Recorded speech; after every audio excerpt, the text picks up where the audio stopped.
Hi, everyone. This is Shirley Farrar with Encouragement on Fire podcast on YouTube, Sunday nights at 8 p.m. I am so glad that you decided to join us this evening, and we're going to talk to a Miss Crystal Briscoe, who has endured two types of cancers. So let's get started. Welcome, everyone. Welcome to Encouragement on Fire. I am so excited today. We have a guest on our podcast. Yes, let's give a round of applause. Yay! To Miss Crystal Briscoe. She's also Minister Crystal Briscoe in the church, but her name is Crystal Briscoe. So welcome, Crystal. Welcome. How are you? Hi, everyone. Yes. So, oh my goodness, I had some great questions for you today. Anytime I'm interviewing anyone, usually with this symbol behind me, Conqueror, is simply because we are talking about people who have had cancer. They no longer had cancer. Sometimes people have had cancer a couple of times, then they came out of it. Some people are managing their cancer. And some people did lose their battle, and we talked to the caretakers because they were still victorious in their process. What type of cancer did you have, or did you have several different kinds of cancers? So as of recent, I had two cancers. Mm-hmm. The first one was breast cancer.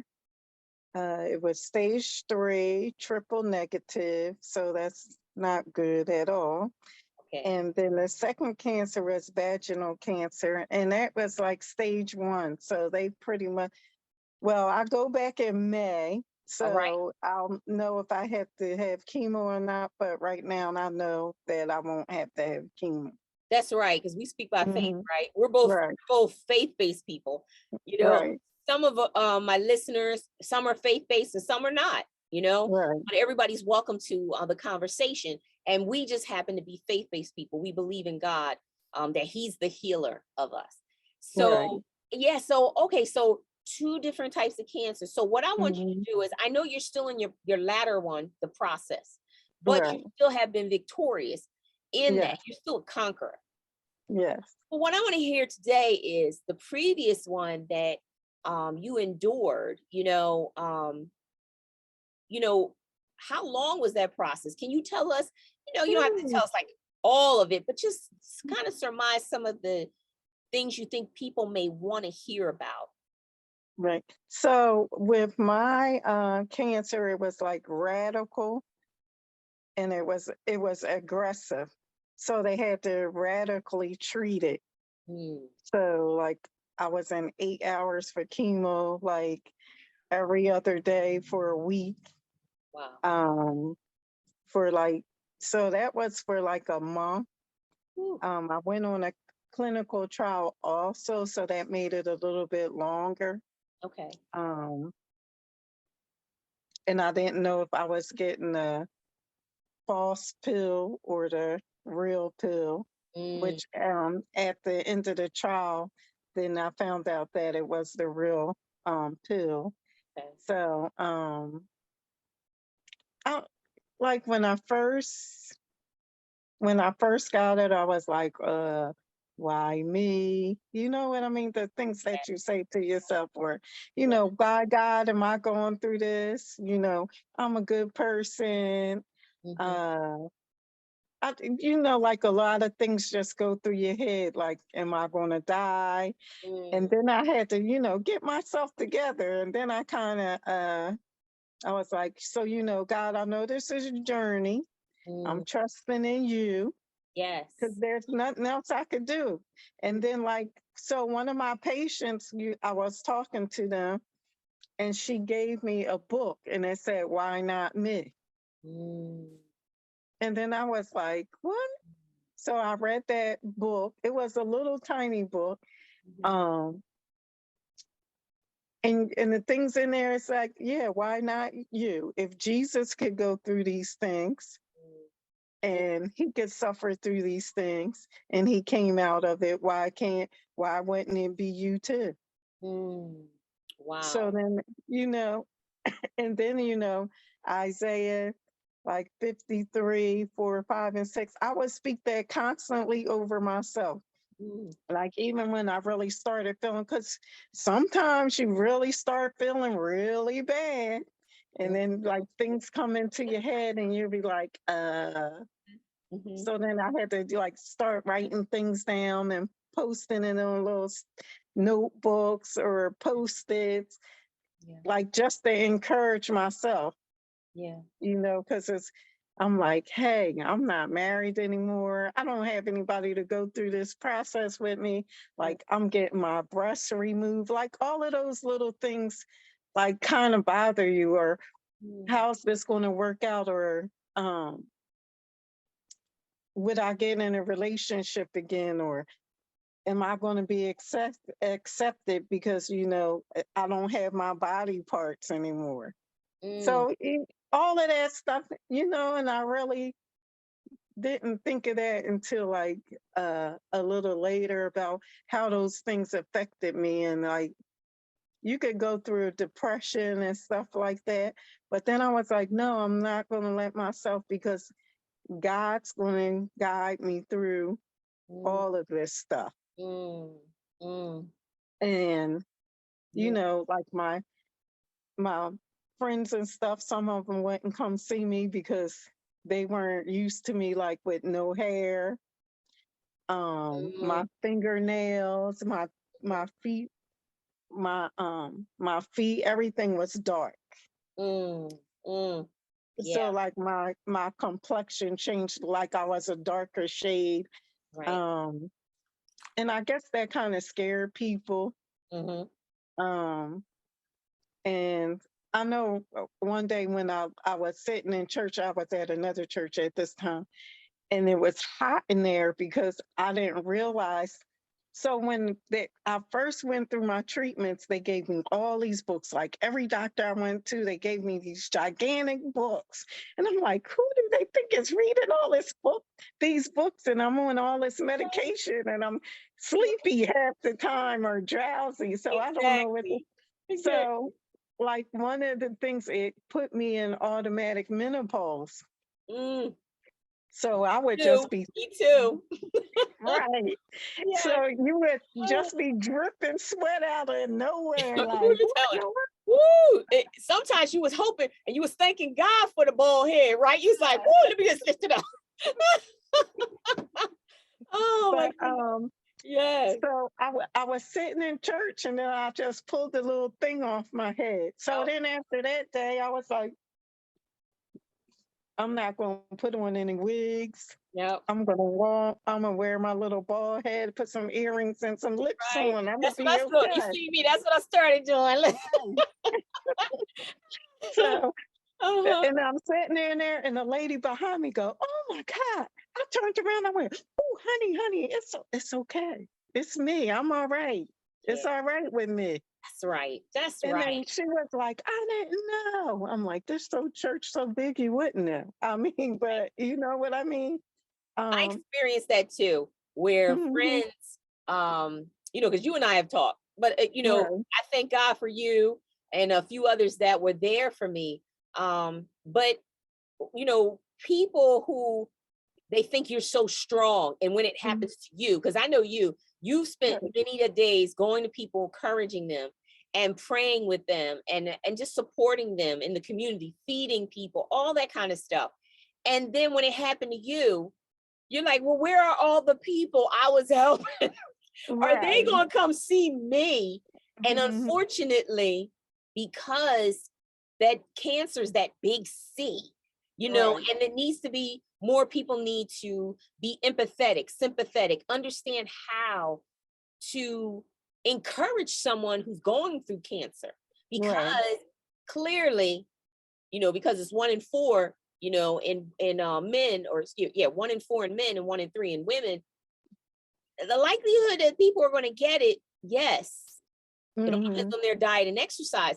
But this is the thing: we always want to encourage people because it's the right thing to do. But what if it happened to them? Wouldn't they want you to come see them? Right, And a lot of times, in my experience, a lot of people who knew me, who did know, everybody didn't know, but those that did right. know, and I was hoping they would pray and come and see me weekly, Mhm. they didn't come. Right. Unfortunately, they didn't come. And you know what? And I don't hold it against them. I'm being Well, honest with you. yours kind of came when this pandemic thing, Yes, so yes. you So know yeah, what I that gave mean? them an excuse, right? It And gave them an they excuse. really shouldn't have been around you because you don't know what they was Yeah. bringing in But you just to know keep me, you safe. Right. anybody who's my friends like you was out there freezing with me outside. Everybody know I'm an outside person, so I'll sit on the Right. porch. So y'all put on your coats and come sit with me on the porch, you know? Right. So, so no excuses, people. You got to know your friends. But That's it's something. true. That's a question in in my future podcast, Encouragement on Fire. We definitely going to discuss that. You mentioned that you had to go through this by yourself. You didn't have a caretaker at all. You didn't have anyone. Mm, no. Wow. Like I had moved in with one of my friends from work because she said, "Oh, I'm going to help you do this. Right. I'm going to help you do that." For me, I honestly believe that anyone going through this should have already identified, if I ever get sick, I want Right. these people in my life to be my caretakers. Right. I mean, anybody right now, if you're healthy and you're listening to us, yes, if you're fortunate, blessed enough to be healthy your entire life, praise God. Okay. Mhm. And maybe you can help someone as a caretaker for them. But if by any chance in this lifetime, in your 80 some years of life, 80, 90 years of life, you happen to get sick, you should now think about who would be my caretaker. Is there even a Exactly. possibility of somebody? Name two people. So then if something ever happened, I can pick up the phone and I can call them and say, look, I'm going to need you for the next 6 months. I'm going to need you for the next 8 months. It's Right. definitely going to be that or more. Or longer, right? Yeah. Because mine in total was like it was long, like um 2.5 years. When this happened to you, now I have a few people that I know right now who are going through a process of breast cancer. Hmm. And I want you to speak to them. Um, did at any time the doctor say a percentage for you that we don't think that you're going to survive, or your percentage is this, or because I have one particular person in mind. They told this person that their percentage was they possibly were not going to survive, or they would get a couple of years. Mm. And when that happens, and I think this person is stage 4. They're stage Hmm. 4. So what did they tell you? Because you were at stage 3. Well, what did they tell you? And can you speak to that? I don't recall the percent. I think I ignored a lot of the stuff that the doctor said, to be honest, because I'm like, that's what you said. But my God said, I'm healed. That's right. And then one day he says to me, and I was sitting there and I was like, what did you just say? You said, then he said, yes, it can come, it's metastatic, which means it can come back anywhere. And then I said, I said, okay, that's what your report says. So Mhm. I'm gonna do everything that you tell me to do, but my God said I'm healed. So as far as I'm concerned, That's right. I'm healed. And Yeah, then he looked at me and he was like, okay. So I mean, you can listen to their report, but we don't have to accept their report. right, And and to me, God is still a miracle worker. right. He's still the healer. Mhm. He's still a deliverer. So even in stage 4, you can still live. Yes, yes. And I always said to myself, I shall live and not die. Mm, Speak positive affirmations over ourselves and speak God's word, or you not, so you may not be believed like I believe. But if you use affirmations, that's the same as speaking what God's telling us to speak. absolutely. You are absolutely correct. I was talking to Elder Cynthia the other day, right? And she said to me, she said, um, number one, when we are in our companies, because she worked for, the state for years until she Hmm. retired. And she says, when we're in our companies, we speak the language of our profession. And that's true. You in your profession, in the medical profession, and myself in the career, higher education profession, we speak our language. So those Right. that are in our field understand what we speak. Do you see? Right. See where she was going Mm-hmm. with this? And she said, there's no difference when we are speaking life in the kingdom of God. Right. So if you're not a faith person, this does not apply to you. But if you are a person of faith, I am like my father. Right. And my father, he spoke what? The world into existence in 6 days, and on the seventh day he rested. But he was Right. speaking God. And so if I consider myself, that's my father, I ought to speak as well. And it's exactly what you are saying. I Right. must speak life out of my body. I must say, oh, wait a minute. I see the diagnosis that doctor you have given me, and God has blessed you to see facts. You see what I'm saying? He's blessed Right. you to identify facts. However, my God is a God of truth. And when I don't see it, what does the Bible say? Faith is the substance of things hoped for, the evidence of things not seen. So the facts, yes, there may be some evidence at this point, but it's not the truth. Right. And so I stand on the truth because I'm a faith-based person, and that's my God. But I have so many other questions that I want to ask you. So I want to know, in your process, did you have to stop working? Oh yeah. Stop working for 3 years. 3 years. Hmm.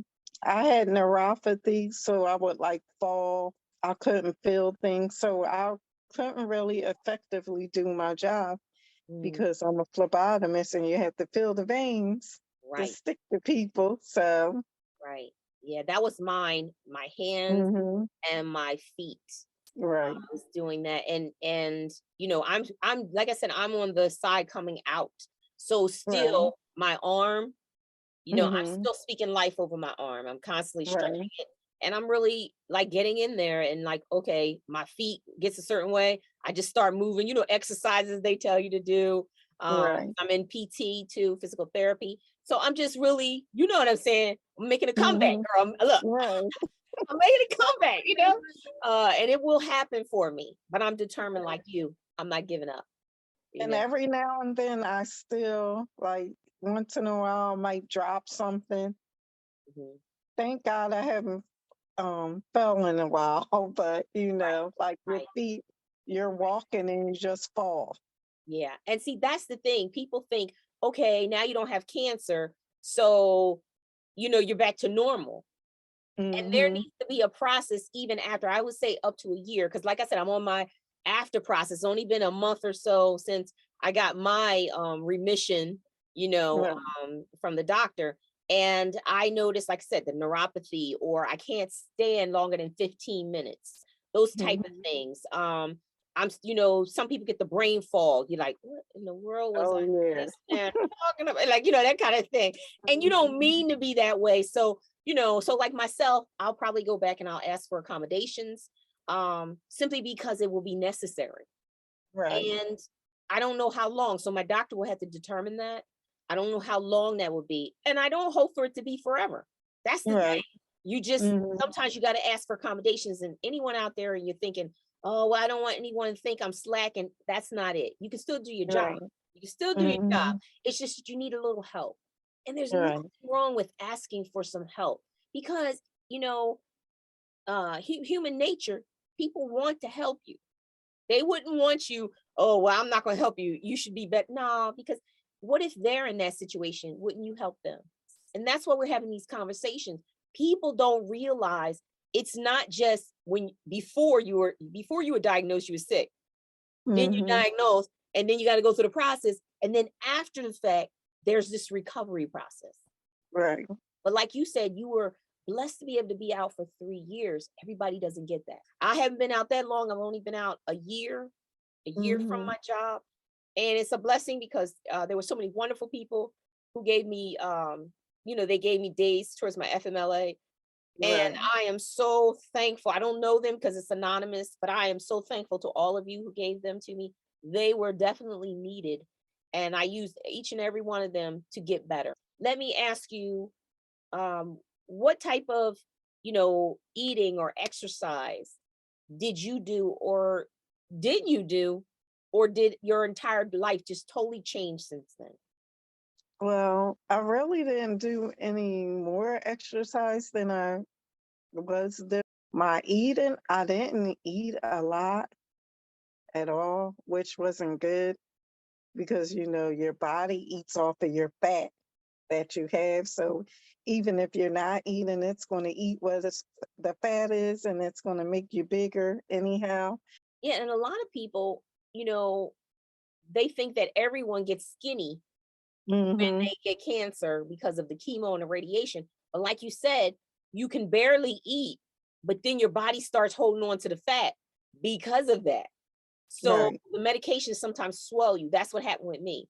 My body started Hmm. swelling because prior to the chemo and being diagnosed, I had just lost 30 pounds. I was Right. getting excited. I was like, yeah. And then the doctor told me, no more dieting. Once the diagnosis, no more dieting, and I'm gonna need you to eat. Hmm. Because he wanted to make Right. sure I was not going to just waste away, you know? Right. Um, Hmm. and isn't that crazy how your body keeps that weight on it? Yeah. It just holds on to it. And you're like, shouldn't I be like getting thinner? And my best friend was like, "You're the fattest person I ever seen on chemo." I was Oh like, my "Well, Lord. Oh my I Lord. know, thanks." Yeah, right. That's what I I need to know hear right now. But our friends keep us laughing, don't they? And you need that. to laugh in these situations, these moments. It is something else. Um, So it's like everybody goes through their process differently, but like I say, everybody has to have somebody in their corner. Sometimes whatever they put in that medication, it really does make you get a little angry sometimes. yes, I So, like agree. I And would the tell doctor says people, that. right. And I would tell people, so if like one of my good girlfriends, Uh-huh. she got so she had to go through it too. And she said to me, she said, I was so upset with you because you hung up on me. And I went, I did, but I didn't remember. She said, you were like, okay, I'm finished talking now and I'll talk to you later. And you hung up the phone. Oh my And she goodness. said, at that time, I didn't understand. But since I'm going through it now, I understand how you felt. Yes. But I really didn't mean to hurt her feelings or to hang up on her. It was just that to me, I was finished talking and I was tired. And then I just hung up the phone. Oh my goodness. So, I don't mean to laugh, but I've been there. I right. remember my Remember, family. we talked about that. Oh my goodness. My family, I was real short with them because Yeah. you get to a point that, look, this is me and I've got Hmm. to survive this, whether y'all with me or not. And sometimes they wanted me to do certain things, and I said, nope, stress is no Right. good when you're going through this. So Hmm. what did you do? I put on, my husband would put on all the comedians, Hmm. especially if he saw me getting depressed. Put those on. I'd be sitting there cracking up, just laughing for the next 2 hours because you need to not be depressed. What did you do in that? I know you said you put the Oh no, I speakers had up. my niece and nephew most of the time. So with them, Yeah. they had like this what was that? The video game and you dance. Yeah, the And I we. was Is it the like, we? Is that what it's yeah, called? what is The the we, way? yeah. And Oh so yeah. I would be doing that with my nephew, and Right. then he was like, "You're not gonna beat me." But it used to be funny, so that used to keep me Oh, going. oh my But goodness. like the relieve stress. Yes, So I yes. guess when you say exercise, I guess that was kind of exercising because it was like the little dance competition. It's important that we rest. I make it a Hmm. point, even on social media, everybody sees I put up a little sign, rest day, and it's a black screen. I put a little fire and says rest. That Right. day, I'm not doing anything. I'm not working on podcasts. I'm not doing anything. I may go to the store and walk around, that kind of thing, but nothing stressful. Most of the time, I'm getting a good sleep on that day. I'm just being Right. honest because I'm learning all these years later. I'm learning how to take care of myself. Hmm. We spend all these days working 40 some plus hours a week. We spend all these days helping people in their visions and different things. And one of the most important things in the world is you, Right. but we don't invest in ourselves. We don't take Mhm. proper vacations. We don't take, because on a vacation, sometimes you're more tired when you get home. But Mhm. should take vacations to actually rest. Even staycations, sometimes you got to do that. Right. We have to start to take care of ourselves. And that's true. Yeah. Now, when you were in your process, did you remove, because I had 7 silvers in my mouth. Did you remove yours out of your mouth at all? Do you have any, or have Oh, all here we portions? go with the dental story. Well, this was like the horrible thing. Uh-huh. Um, so I switched dentist to another dentist, but then I went to this dentist and it's terrible. Like I started losing my teeth Oh my. because of the nerve damage and It, stuff. it happens to And then they couldn't find, so I would go to the one dentist and then they couldn't find. They were like, "Oh, we don't see an abscess there. How you not see an abscess? I feel a bubble right here in the bottom of my mouth." Mm, yeah. So then after a while, I just stopped going to the dentist because they just kept telling me it was nerve damage from the chemo and all. I was like, okay, so I didn't go to the dentist for quite a few years after Oh that. my goodness. So then when I went to the dentist, and they don't like to remove those silvers, but I found a way for them to start removing them Mm-hmm. from my mouth. Okay. Um, so when I went to, I asked Gretchen which dentist she went to. Mhm. So then I went there and I was like, ooh, I don't know if I want to come in here. But when after I went there, they Mhm. were the best. They were so caring. And Mm, then he says, how long you been walking around with your mouth like this? He said, do you know you're very blessed? yes, you are. And then I went, yeah. He Mhm. said, no, no, I mean, really, like you should have been had this fixed. Yep. And Absolutely. then I was like, well, I went to the dentist down there down the street and they kept telling me nothing was wrong. It was from nerve damage from the chemo. He said, it may have been, but you really needed to get this fixed. Yeah. It's important. But yeah, so I mean, you just have to take like the little signs or things like, and like when you get one diagnosis, then that means you have to start watching everything else and you have to start taking care of yourself, like Yeah. um different ways. Yeah. And I Like you truly have to believe pay that. attention to certain things. Yeah. Didn't you become more? I told people was hugging myself on our podcast the other day because we know ourselves. Right. When you sit that long and you can't move, after a Mm-hmm. while, you're like every breath that you breathe in and out, you know how you breathe. Like it's certain Right. things now, emotions in your body, you become very aware. Mm-hmm. Very. And yes, very aware. So now when you're moving around after the fact, you're like, wait a minute, something ain't right there. Something's right. Yeah, that's right. You know, Something's not right. and we should be that before sickness comes. We should get Mm-hmm. quiet enough to stop being so busy in our lives and get quiet enough to, some people call it meditate. We call it prayer, getting Mm-hmm. silent. Some people call it mindfulness. I mean, I don't think about anything. All I do Mm-hmm. is breathe. That's it. And rest. So we need to take that time because there could be something wrong. And you could get it at the first stage instead Mm-hmm. of the second or third and fourth. Like I knew Right. mine a whole year before they diagnosed me. And I kept telling the doctor something ain't right. Mm-hmm. I knew my Right. body. And the doctor was like, no, until I demanded to see a specialist. So we have to Mm-hmm. be real proactive in doing that too. Demand, I'm going to take care of myself. Yeah, that part, demand. No, I don't think we should ignore like when we get signs or issues. Yeah. So like with my other breast, because I only had one removed, Okay. um, so the doctor did put like a nickel size implant in there. Why he did that, I don't know, but Um, so I kept saying like my breast was getting hard over here, and this is my real breast, so this breast is not hard anywhere. So come to find out, the implant bursted, Mhm. so that's ruptured. So then it made my breast hard. So now I have to go through the process of having that taken out, and we'll see. Keep So on maybe, speaking faith. Keep speaking yeah. faith, you know? Yeah. Hmm.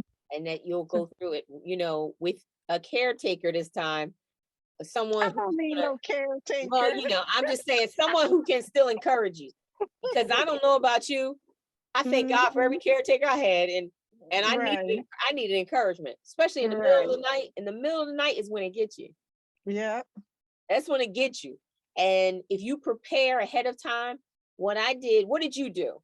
I'm gonna tell you what I did in a minute. What did you do when the night it really started talking What to you? do you know? I had my cousin said you could always call me in the middle of the night. I would call her, Nice. or I would call my sister, but Mhm. I always had somebody that I could talk to in the middle of the night besides God if I really Right. needed to talk to somebody. Exactly. Exactly. With me, most people that I know, they were sleeping. They was they was trying to get on the phone in the You middle of didn't call me, the night. I was awake. Listen, even though people told me that, I felt, what, I'm not bothering people in the middle of the night. Right, You know, right, so that maybe that was more on me. But right. what I did was I had my husband help me with music, your Apple Music, Hmm. and I had hundreds and hundreds of worship songs. Right. That's the key. Vertical worship. A lot of times people do the horizontal. No, no, no. Vertical worship. And just it's words crying out to God, or thanking him for the promises that he gave us. You know Right. what I mean? If you and I Hmm. sit here right now, we probably could think of at least one song we listened to during this process. But I listened to hundreds and hundreds of songs in my ear at night. Hmm. So literally, if they talked to me at night, I couldn't hear them because I was listening to my music, and I would fall asleep listening to that music and waking up listening to that music. It was just my go-to. And then Right. I say, out of all the nights, and there was a lot of over the past year, I say 98% of those nights I was listening to music Hmm. to drown out the doubt, to drown out the unbelief, to have faith in God and say, God, I'm coming out of this. Right. I'm coming out of it Hmm. no matter what. Because in the middle of the night, there's no look, the preacher not there, the pastor not there. I don't care who your best friend that got all the word in the world. They not there. You Right. just by there by yourself, you know. It's like when we Mhm. when we meet the Lord one day, we're gonna be by ourselves. Right. It felt like that. Okay, God, I need you. And he say, encourage yourself, Shirley. Because that's what the word says, encourage yourself. And I put them Mhm. little things in my ears. I began to encourage myself. We're going to end now. But what I want you to do is to tell the listeners on the Encouragement on Fire podcast, give them some wisdom in all of this, something maybe we didn't say, something that can encourage them, and especially the ones that are going through breast cancer right now. What would you say to them? So to me, the main thing that you would need is a support system, not a negative support system. You don't need any negative anything. So it all has to be positive. And the more positive you have, cancel out everything negative. Mhm. Um, I read a lot. Um, I don't know. And if you feel like you have to talk to somebody, then you need to talk to somebody, even if you have to get a counselor to talk to. But you shouldn't go through it by yourself at all. You have to have some kind of support system. And, we think that we can do it all ourselves, but we can't. Mhm. So that's it. That's my main thing. Like, you need a support system. And if you have a support system, you should use your support system. Absolutely. Absolutely. And, you know, everyone's different, like you said earlier. Mhm. Some people need a larger support system. Right. People don't. Some people may only need one person or two people. But you need a support system. You need a support system. And Mhm. even at times when I was going through my process, and I'll say this, there was times you made food for me. See, if Mhm. you've been through this, you know the type of food that somebody can eat. Right. And not everybody bring you food. No, that's not helping because I can't eat half that stuff. But you Mhm. brought me specific food. I appreciated that. You brought me specific food and started helping me to understand, okay, there's a certain way you're gonna have to eat now. There's a Mhm. couple others that started doing that too, who have been through the process. And on the Right. podcast, we'll talk about that more about some eating habits and things. But I really appreciate that. So thank you. And also I wanted to say, you and some of the other ladies at the church, you know, kept telling me, Pastor Shirley, you don't have to go for your screening now. I remember y'all kept telling me that. You gotta go for your screening. I was like, well, it's been a couple years and I think 5. You was like 5 years, you gotta go for your screening. I truly Mhm. appreciate the fact that you kind of jump started me on a journey of taking care of myself. Right. And that's what anyone listening or watching, you need people in your life that are mindful of you. Mhm. Okay, so your spouses, your friends, co-workers, they should be mindful of you in being healthy, taking care of yourself. And if at any time anything else comes before that, you really need to think, is it really that important? Right. And that's very true. So that's my little tidbit to people that, I am valuable moving forward. I will never, ever again allow anything to come before my health or anyone Mhm. or anyone. Right. Stress, no more stress, no more anything. It's just not worth it. Mhm. It's just, you know how when we both been in that moment of life and death, Mhm. like someone giving birth to a child. At that moment, they say women we're at the closest we could become to death. Well, you and I know that in this situation, it literally was a life or death. And like we believe in the faith, the Bible tells us, choose you this day whom you will serve, death, life. And we pursued life. We pursued the eating, whether you said you did a lot of exercise or not, the point is you moved. You did what you Mhm. needed to do. You pursued, what are the alternatives, doctor? Are there some other things I'm not thinking of? What do I need to do to survive? We didn't choose death where, okay, you can get depressed in this, but how do I get out of that? Do I need medication from a doctor? Do I need to talk to a counselor? What do I need to do to change that from death to life? Life. And that's one of the reasons that I started this podcast, Encouragement on Fire, because you guys gave so much to me. And, and if somebody's out there and all they can give is one aspect of, this is all I can help, I can't help anymore, then do that. Mhm. And do that. Right. Because all the touches, all the 7 touches that people give, it makes a difference. It makes a difference. And it makes a difference to that person going through it. And you and I both Mhm. know how important that is, to feel that you matter, to feel love, to feel that someone took some time out and said, I'm glad you're here and I want you to stay, you know? That's true. Yeah. That's what I felt every time that all of you guys would say things to me or you call me or you send me a card. That's what I felt. I mattered and I want you to stay, Right.